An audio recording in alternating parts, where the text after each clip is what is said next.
برادران اسلام، میرے بزرگوں، نوجوان ساتھیوں، عزیز دوستوں، السلام علیکم ورحمۃ اللہ تعالی وبرکاتہ۔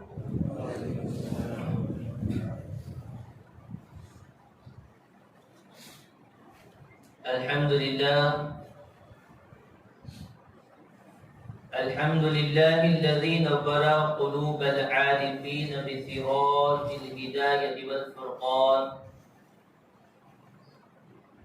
والصلاة والسلام على سيد الإنس والجان وعلى آله وأصحابه الكرام، أما بعد. قال الله تبارك وتعالى في القرآن العظيم والفرقان الحميد: أعوذ بالله من الشيطان الرجيم، بسم الله الرحمن الرحيم. وَلَقَدْ نَصَرَكُمُ اللَّهُ بِبَدْرٍ وَأَنْتُمْ أَذِلَّةٌ فَاتَّقُوا اللَّهَ لَعَلَّكُمْ تَشْكُرُونَ إِذْ تَقُولُ لِلْمُؤْمِنِينَ أَلَنْ يَكْفِيَكُمْ أَنْ يُمِدَّكُمْ رَبُّكُمْ ب3,000 مِنَ الْمَلَائِكَةِ مُنْزِلِينَ بَلَى إِنْ تَصْبِرُوا وَتَتَّقُوا وَيَأْتُوكُمْ مِنْ فَوْرِهِمْ هَذَا يُمْدِدْكُمْ رَبُّكُمْ ب5,000 مِنَ الْمَلَائِكَةِ مُسَوِّمِينَ. آمنت باللہ، صدق اللہ مولانا العظیم وبلغنا علی رسولہ الکریم.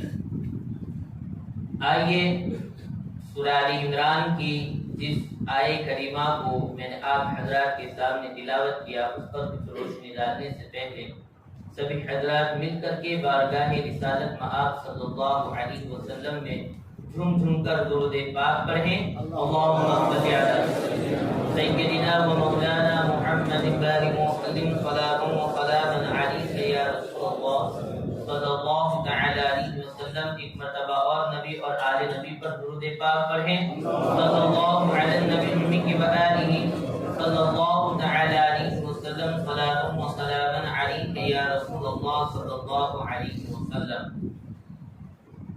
اللہ رب العزت اپنے لارب کلام میں ارشاد فرماتا ہے: وَلَقَدْ نَصَرَكُمُ اللَّهُ بِبَدْرٍ وَأَنْتُمْ أَذِلَّةٌ.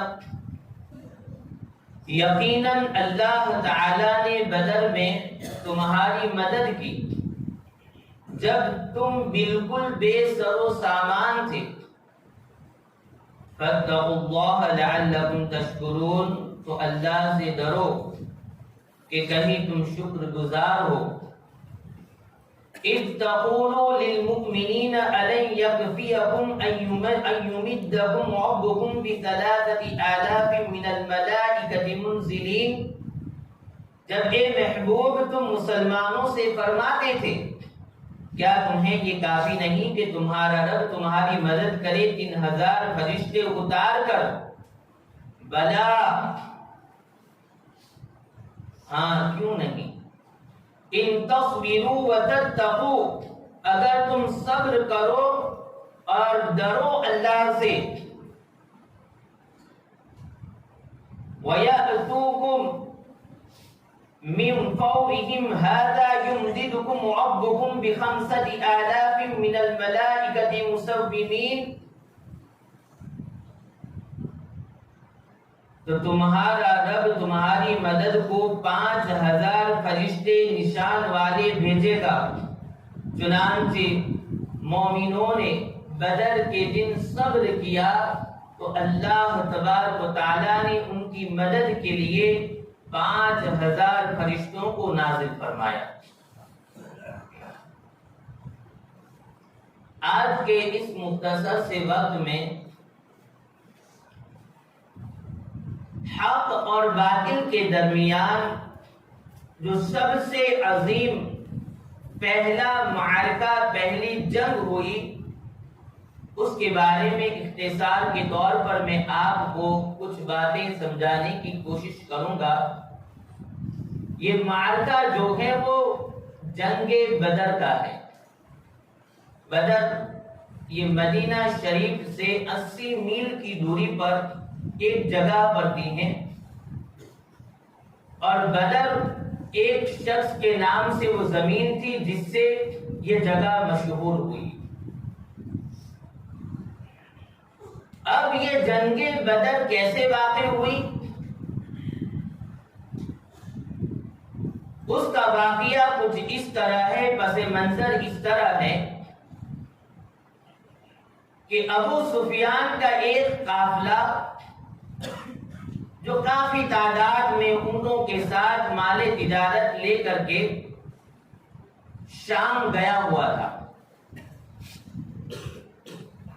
اب مکہ مکرمہ سے شام یعنی سیریا جانے کا جو راستہ ہے وہ مدینہ ہو کر کے گزرتا ہے۔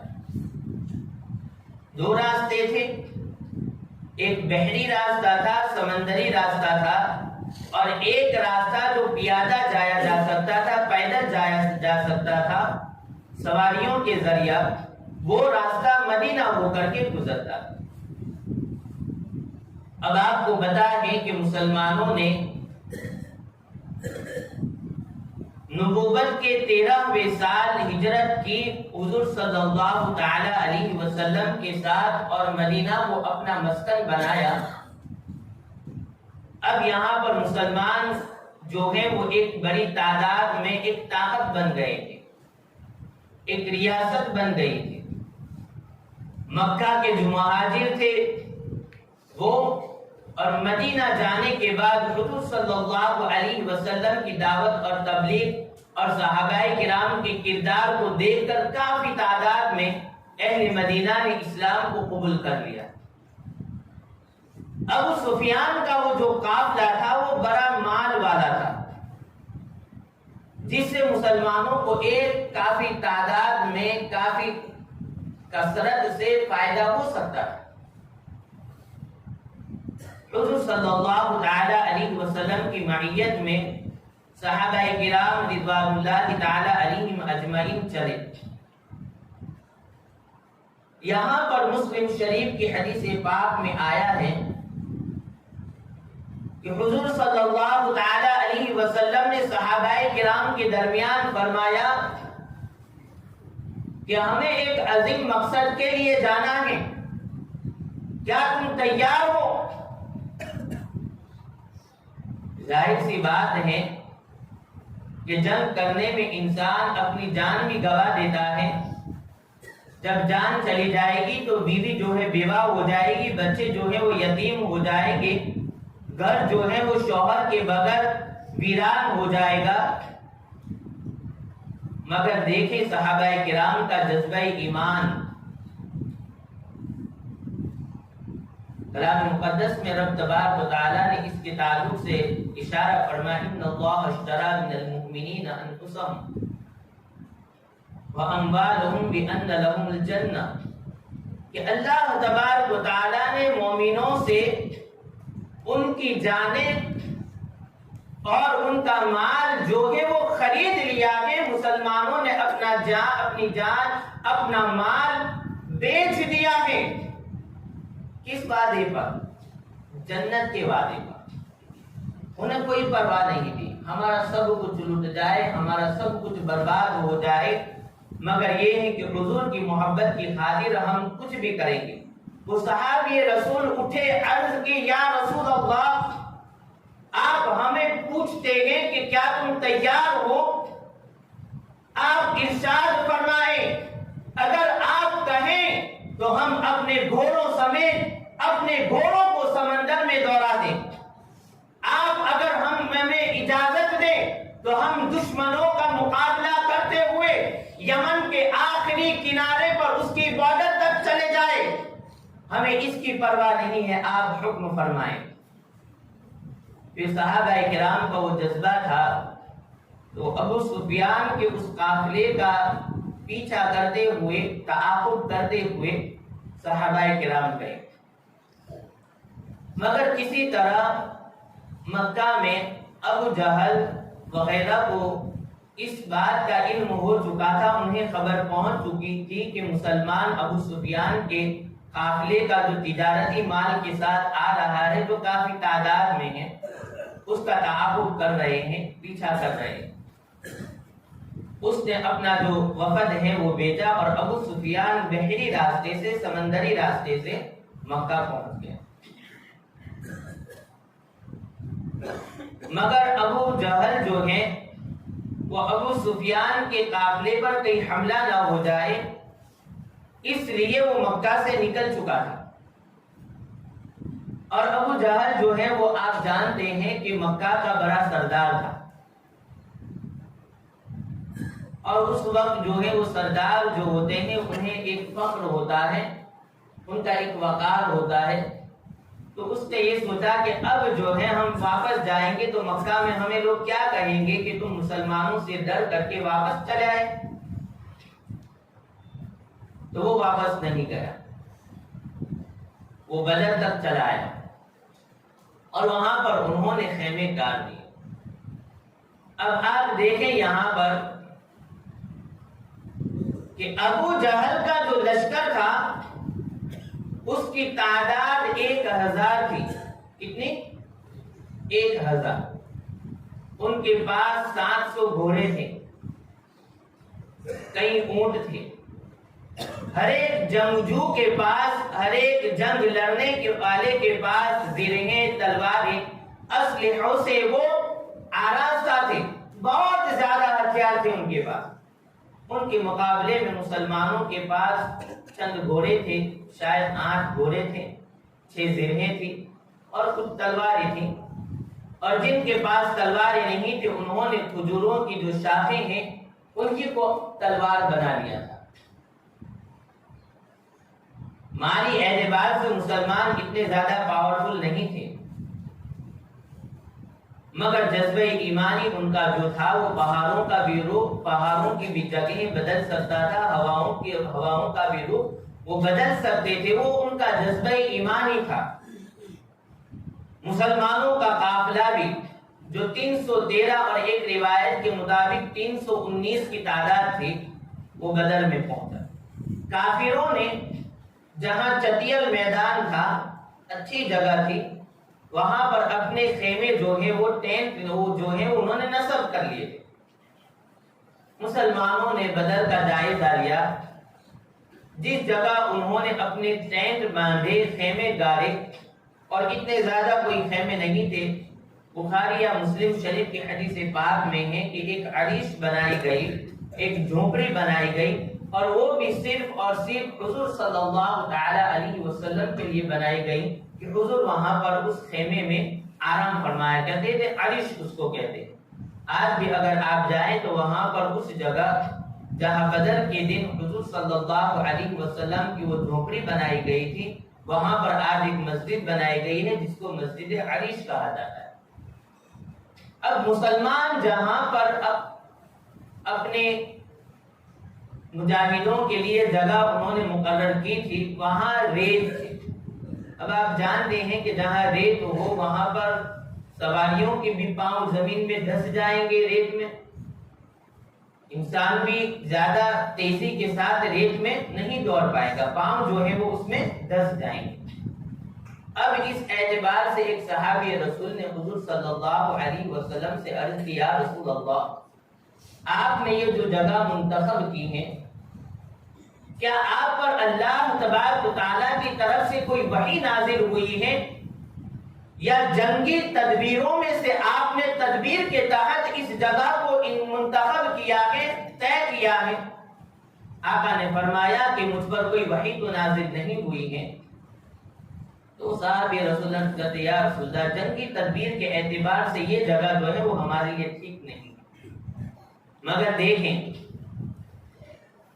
کہ یہ کہا گیا اس آیے کریمہ میں سورہ آل عمران کے وَإِن تَصْبِرُوا وَتَتَّقُوا کہ اگر تم صبر کرو گے اور اللہ سے ڈرو گے، یعنی اللہ پر بھروسہ کرو گے تو وہ اللہ تمہاری مدد کرے گا۔ آقا عالم صلی اللہ علیہ وسلم نے دعا فرمائی، وہ جھونپڑی میں سجدے میں گئے اور فرمایا اے اللہ کمزور ہیں تو اسے توانائی عطا فرما، یہ بے لباس ہیں انہیں لباس عطا فرما، یہ اللہ تو ہماری مدد فرما۔ آسمان سے بارش نازل ہوئی، وہ ریت والی جو زمین تھی بارش گرنے کی وجہ سے ریت جم گئی اور وہ زمین ہموار ہو گئی، مگر کافروں نے جہاں اپنے خیمے نصب کیے تھے وہ چٹیل میدان تھا، آپ جانتے ہیں کہ جہاں ہموار زمین ہو، پتھریلی زمین ہو، اگر وہاں پر بارش گر جائے تو کچھ گرد جمنے کی وجہ سے وہ زمین جو ہے وہ پاؤں پھسلنے والی زمین بن جاتی ہے، وہ ان کے لیے مشکلات کا سامنے والے وہ زمین ان کے لیے بن گئی، اور مسلمانوں کو یہاں پر راحت ہو گئی۔ اب بھی ایک چیز تھی جو کہیں نہ کہیں مسلمانوں کے لیے ایک خطرے کی گھنٹی تھی، وہ کیا تھی کہ کافروں کی تعداد 1000 تھی اور مسلمانوں کی تعداد 313 تھی۔ ظاہر سی بات ہے کہ ایک بڑا لشکر اگر آپ اپنے مقابلے میں دیکھ لیں اور آپ چند لوگ ہوں تو کچھ دیر کے لیے آپ کو یہ ٹینشن ہوگا کہ ہمارا کیا ہوگا، وہ تو بہت زیادہ ہے۔ مگر صحابہ میں سے کسی نے حضور سے یہ نہیں کہا کہ یا رسول اللہ وہ تو تعداد میں کتنے زیادہ ہیں، ہم کم ہیں، ہمارا کیا ہوگا۔ انہیں بھروسہ تھا، انہیں یقین تھا کہ یہ نبی آخر الزمان صلی اللہ تعالی علیہ وسلم کے ساتھ ہم آئے ہیں تو اللہ تعالیٰ ان کی وجہ سے ہمیں ضرور فتح عطا فرمائے گا۔ حضور صلی اللہ تعالی علیہ وسلم سجدے میں جاتے ہیں، دعا کرتے ہیں، اللہم هذه العصابہ ان تہلک من الاسلام هذه العصابہ لا تعبد۔ آقا فرماتے ہیں کہ اے اللہ، یہ جو تو چھوٹا سا گروہ دیکھ رہا ہے جس میں ابو بکر موجود ہے، جس میں عمر موجود ہے، جس میں عثمان ہے، جس میں علی ہے، جس میں بلال ہے، یہ وہ نفوس قدسیہ ہے، یہ وہ عظیم جماعت ہے کہ کبھی میں نے خانہ کعبہ کی دیوار کے سامنے اے اللہ تجھ سے عمر کو مانگا، ابو بکر نے کئی مشکلات کو جھیل کر کفار کے ظلم اور تشدد کو سہن کر کے اس نے اپنے ایمان کو بچایا اور تیرے دین کی خاطر اس نے کفار سے جنگیں کی۔ اے اللہ، کبھی میں نے عبد الرحمن کو مانگا، کبھی عثمان کو مانگا، کبھی علی کو مانگا، کبھی طائف کے لوگوں کے ظلم کو میں نے سہن کیا، کبھی کفار مکہ کے راستے میں کانٹے بچھانے کو برداشت کیا، ان کی گالیاں برداشت کی، ان محنتوں کا وہ مکہ کے 13 سال میں نے جو گزارے جس پر کفار مکہ نے ہر طرح سے کبھی مجھے پاگل کہا گیا، کبھی مجھے جادوگر کہا گیا، کبھی مکہ کے آوارہ لڑکوں کو میرے پیچھے دوڑایا گیا، ان تمام تکلیفوں کو برداشت کر کے میں نے تجھ سے کبھی عمر مانگا، کبھی عثمان مانگا، یہ 313 کی جماعت میں نے تیرے لیے باقی رکھی اور ایک جماعت بنائی۔ یہ اللہ ان تہلک هذه العصابہ، اگر یہ جماعت آج بدر کے میدان میں کفار کے مقابلے میں ہار گئی، تباہ ہو گئی، برباد ہو گئی، تو سن لے لا تعبد ابدا، کہ اس زمین پر تیرا سجدہ کرنے والا کوئی نہیں ہوگا، تیری عبادت کرنے والا کوئی نہیں ہوگا۔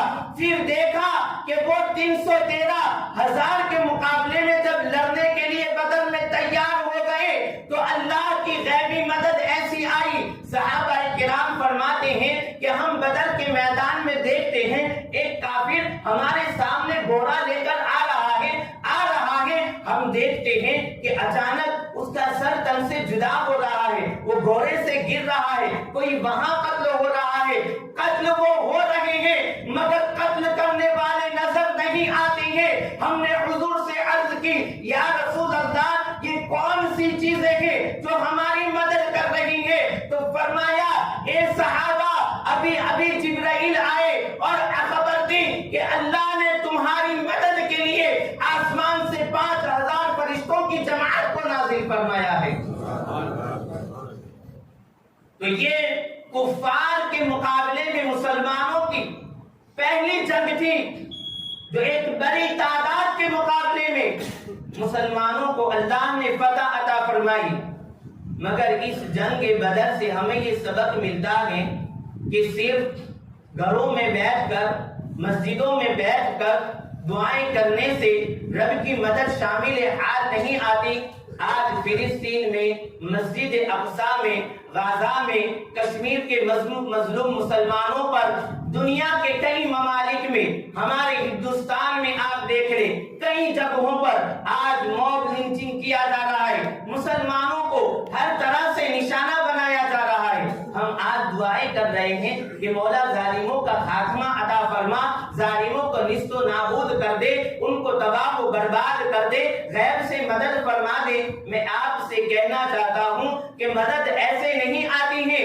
آج ہمیں اگر غیروں کے مقابلے میں اگر ہمیں ایک طاقت بننا ہے تو مسلمانوں کو ایک سب سے پہلے یونین بنانا ہوگا، مسلمانوں کو ایک جھوٹ ہونا پڑے گا، آج مسلمانوں کو ایک طاقت بننا پڑے گی، جب جا کر کے آپ غیروں کے مقابلے میں کچھ کر سکتے ہیں۔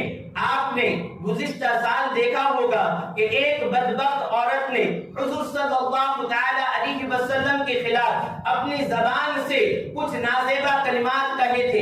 ایک زبیر نامی پترکار تھا دہلی کا، اس نے وہ نیوز عربی میں شائع کر کے عرب ممالک کی امارات میں اس نیوز کو چلایا۔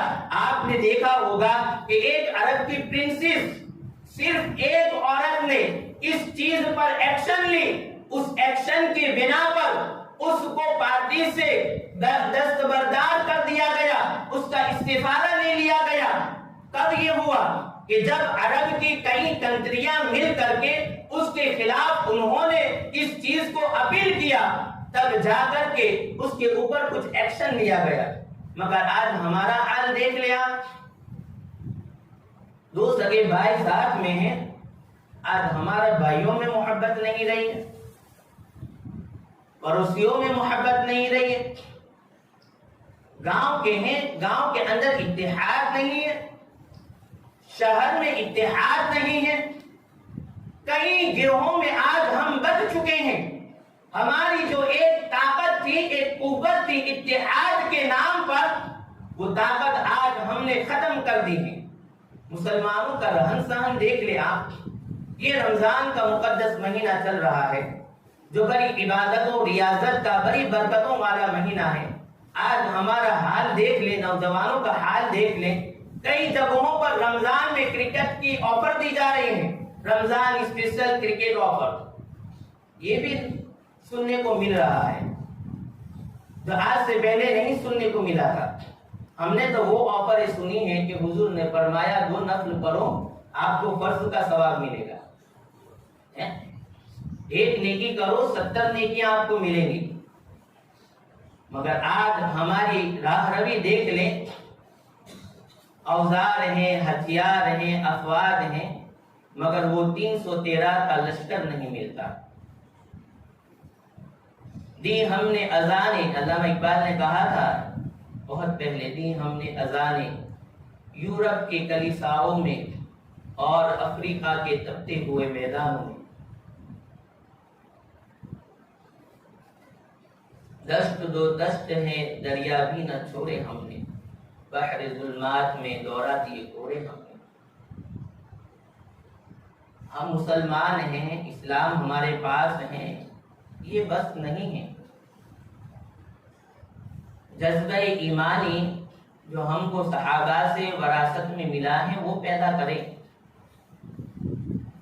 ایمان کی جو لذتیں ہیں وہ اپنے دلوں میں پیدا کریں، اپنے دلوں سے غصے کو، تکبر کو، ایگو کو ختم کریں، صحابہ کرام کی سنتوں کو، حضور کی سنتوں کو اپنانے کی کوشش کریں۔ افسوس ہوتا ہے کہ جب ایک نوجوان اس اللہ کے گھر میں آ کر کے بھی ڈھنگا مستی کرتے ہیں، میں اکثر یہ کہا کرتا ہوں کہ آپ کو باتیں کرنے کے لیے، مستی کرنے کے لیے باہر وقت کم پڑتا ہے کہ آپ مسجدوں میں آ کر کے یہ حرکتیں کر رہے ہیں۔ آپ جب تک اسلام اور اسلام کے نظریات کے خلاف کام کرتے رہیں گے، اللہ کی مدد آپ کے شامل حال نہیں ہوگی، آپ پر ضرور ظالم بادشاہ قابض ہوں گے، ہر طرح کی مصیبتوں کا سامنا آپ کو کرنا پڑے گا، مگر جب آپ اللہ کے ہو جائیں گے تو اللہ کی ساری مخلوقات آپ کی ہو جائیں گی۔ اللہ تعالیٰ ان 313 کا صدقہ ہمیں عطا فرمائے۔ فتح مکہ کے دن آخری بات کہہ کر کے میں اس چیز کو مکمل کر رہا ہوں، حضور نے یہ اعلان فرمایا تھا، کیونکہ فتح مکہ کے دن بہت سے لوگ اسلام لے آئے تھے۔ سورہ نصر جو ہے اذا جاء نصر اللہ والفتح ورأیت الناس يدخلون فی دین اللہ افواجا، یہ اسی وقت نازل ہوئی کہ آپ دیکھیں گے کہ اللہ کی مدد آئے گی تو پھر لوگ جو ہے گروہ در گروہ اسلام میں داخل ہو۔ فتح مکہ کے دن بہت سے لوگ اسلام لائے۔ حضور نے فرمایا کہ یہ لوگ تم اسلام لائے ہو، تم مسلمان ہو، صحابیت کا درجہ آپ کو بھی ملا ہے، مگر یہ جنہوں نے فتح مکہ میں شرکت کی، جنہوں نے بدر کی جنگ میں شرکت کی، جنہوں نے احد کی جنگ میں شرکت کی، وہ صحابہ کا مرتبہ سن لو۔ فتح مکہ کے دن ہمارے نبی فرما رہے ہیں یہ صحابہ کا مرتبہ، بدر کے صحابہ کا، کہ یہ میرے صحابہ اگر ایک مٹھی بھر جاؤ، کتنا؟ ایک مٹھی بھر جاؤ کتنی ہوتی ہے؟ شاید 100 گرام ہو جائے یا 85 گرام ہو۔ کیا فرمایا؟ ایک مٹھی بھر جاؤ اگر یہ میرے صحابہ اللہ کی راہ میں خیرات کرے تو وہ احد کا پہاڑ جو تم دیکھ رہے ہو، اگر اس احد کے پہاڑ، اللہ تعالیٰ آپ کو حج عمرہ کی سعادت نصیب کرے، احد کا پہاڑ دیکھنا کتنا بڑا ہے، کہا کہ یہ احد کا پہاڑ جو تم دیکھ رہے ہو اس کے برابر اگر تم سونا، کیا گولڈ اگر تم اللہ کی راہ میں خرچ کرو گے تو یہ میرے صحابہ کا ایک مٹھی بھر جو اللہ کی راہ میں خرچ کرنا تمہارے اس سونے کے خرچ کرنے سے بہتر ہے۔ کتنا ثواب! یہ ثواب کیوں ملا ان کو؟ انہوں نے بھوک کو برداشت کیا، پیاس کو برداشت کیا، اپنی اولاد کو یتیم کیا، اپنے گھر کو ویران کیا اللہ کے دین کو پھیلانے کے لیے، تب جا کر کے انہیں یہ مرتبہ ملا۔ اللہ تعالیٰ ان کا صدقہ ہمیں عطا فرمائے۔ 17 رمضان مبارک کو جنگ بدر، یوم بدر ہے، آپ سبھی حضرات اپنے گھروں میں ان کے نام سے سارے ثواب ضرور کریں۔ السلام علیکم ورحمۃ اللہ وبرکاتہ۔ ایک اعلان سماعت کرے، کاشت کی سرزمین سے کچھ لوگ مدرسے کے چندے کے سلسلے میں آئے ہیں، تو آپ سے گزارش ہے کہ اس مدرسے میں ضرور تعاون کریں، اپنے زکوٰۃ، للہ، صدقات کی رقم سے، اور